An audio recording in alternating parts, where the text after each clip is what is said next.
some noise for Child Zion. Make some noise, y'all.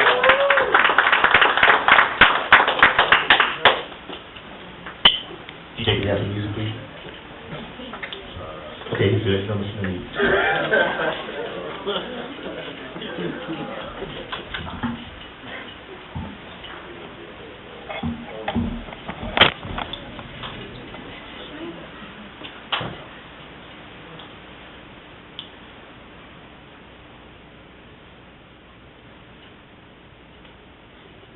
Are you serious?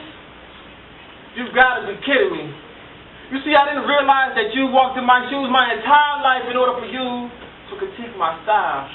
You've got to be kidding me. How dare you try to put your expressions on my emotion, my temporary moment of devotion, all for one notion, the win. The perfect score of 10. My attitude rate benign because you don't realize I ate all 7 cereals in order to avoid the sight of triple sixes. And I don't need your high fives for the 3 minutes I use to invoke this one emotion. My thoughts in motion need no puppet master. Understand my style is unorthodox, leaving me D-Termined to spit infinite thoughts of agony. Yogii, 2 eyes can't see the struggles, only see the trouble outside this wounded bubble. Okay. If you haven't heard, you will soon hear I will never pimp my poetry, nor will I force, duplicate, or fornicate my poetry, solicit nor imitate my poetry. Understand this is my poetry. To you it might be puns and punchlines mixed up with hot similes and metaphors, but I guarantee you that's not what I metaphor. Oh wait, I must apologize. I did not realize nor recognize that they crowned you poetry's God. Well, I'll continue to commit these acts of blasphemy, spit these poems bastardly, and gives a fuck who snaps or claps for me. Understand that this is the dissection of my mind, the truth of my thoughts, the manifestation of my tears, the eternal exhalation of my truest emotion.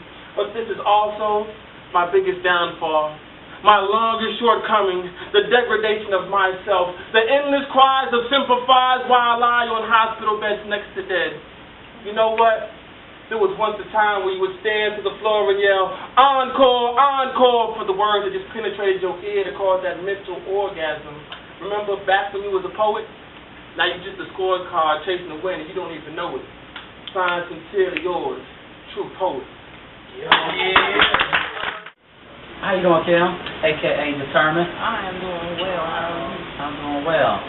We're here at the Slam, and I just want to talk to you about, your influences in poetry. How long you been doing poetry? I started doing poetry in 2007.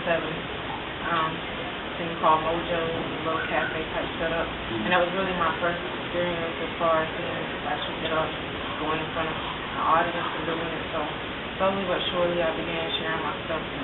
For a while I was pretty quiet. I just watched. But I always shared. I never had a problem reading my stuff out loud. But as the years progressed, I got out a little more and started getting involved with friends and things like that. Do you see a difference between the female poet versus the male poet as far as the content or the subject matter? No, and I can say that I'm actually surprised at a lot of the guys that do poetry because there's actually more guys on the team than there are girls. That a lot of the guys that do poetry, I've noticed, are open to share a lot more things with what I would think guys would generally be open to discussing. Right, I can attest to that. So, are you from here? Yes, I'm from Fayetteville. Well, I was born in Germany, but that doesn't count. I live here most of my life. I only live in Germany for 2 years. Oh, okay.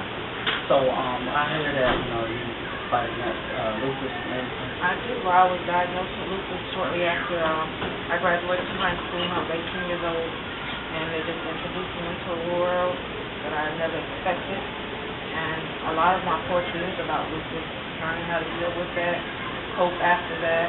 And the number one thing that I would always want people to know is that lupus is not a death sentence. I felt like when I got diagnosed, and there weren't a lot of resources. But now we have a support group here, we have a lupus walk here, and 9 times out of 10 if you see me at a venue and I know that I'm going to be there for the first time or maybe the only time, I'm going to mention that because I want people to have my contact information. I don't have a problem with talking to people 2 or 3 o'clock in the morning because it's a lot easier when you can put a face to a name and say, okay, Kim has lupus, she's doing all right, she looks pretty decent, she's not dying. Right. So that's why I like to promote that and let people know that in my work. Okay, so poetry is your message to educate people on lupus, but it's also your therapy? Exactly. I say poetry is my ministry. A lot of my poetry is centered around lupus and my life events that I've been through in my life, and I say my testimonies are inscribed in my sand. Okay. Well, how can they get in contact with you if somebody wants to know you? Well, I'm on Facebook with my artist name, D-Termined, D-Termined. My email is KimberlyMcQueen6182@yahoo.com.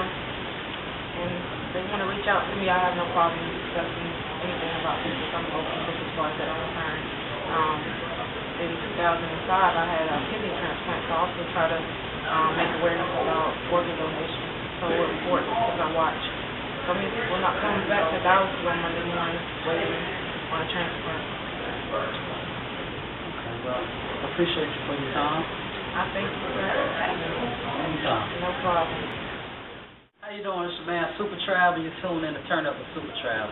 I'm here with my special guest, Mr. Kim, a.k.a. D-Termined, and Mr. Charles Zion, poet to the Fayetteville Fire Slam team. How y'all doing today? Doing well. Yeah, y'all nervous to be on the camera. I'm not on camera very often. So, tell me about your piece and two works you collaborate on.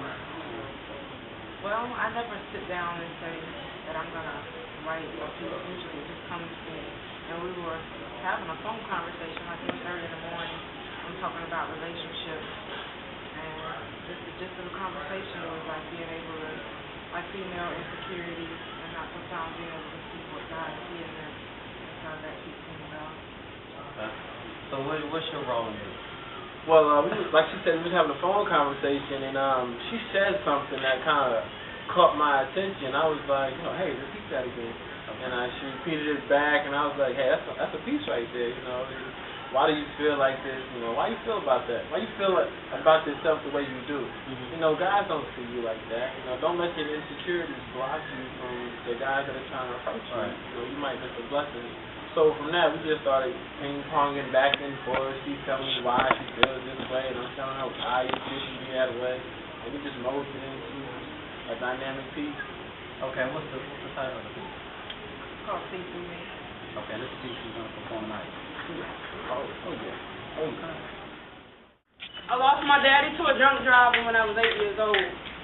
When two drivers got into two cars, heading into two separate destinations.